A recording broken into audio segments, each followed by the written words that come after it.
ఈ దినపు వాక్యముగా దేవుడు మనకు అనుగ్రహిస్తున్న వాక్యము 2 తిమోతికి రాసిన పత్రిక 4వ అధ్యాయము 7-8 వచనాలు. మంచి పోరాటము పోరాడి తిని, నా పడుగు తుదముట్టించి తిని, విశ్వాసము కాపాడుకొంటిని. ఇక మీదట నా కొరకు నీతి కిరీటం ఉంచబడి ఉన్నది. ఆ దినమందు నీతిగల న్యాయాధిపతి అయిన ప్రభువు అది నాకు మాత్రమే కాకుండా తన ప్రత్యక్షతను అపేక్షించే వారికి అందరికీ మనం చాలా జాగ్రత్తగా ఆలకించాలి. ప్రభువా, ఈ మాటలు నా కోసమేనయ్యా నీవు ఇచ్చావు. ఈ మాటలు నేను వినడానికి నీవు కృపించావయ్యా.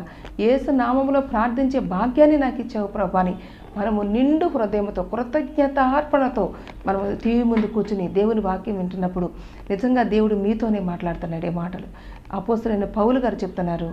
మంచి పోరాటము పోరాడి తిని, నా పరుగు కడముట్టించి తిని, విశ్వాసము కాపాడుకుంటుని. అపోస్తలుడైన పౌలు గారి గురించి మనం మాట్లాడినట్లయితే ఆయన మొదటి పేరు సౌలుగా ఆయన అనేకమైనటువంటి క్రైస్తవులకి వ్యతిరేకంగా మరి ప్రవర్తించినట్లుగా దేవుని వాక్యం చెప్పబడుతుంది.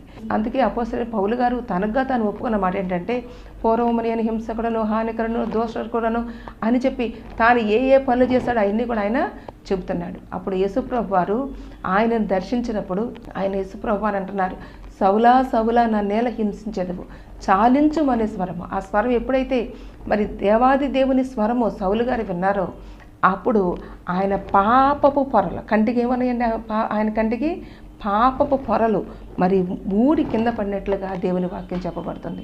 ఆ విధంగా ఆయన స్వరము విన్నప్పుడు సౌలు గారు మరి ఆయన సమర్పణ చేసుకొని పౌలు గారుగా మారారు.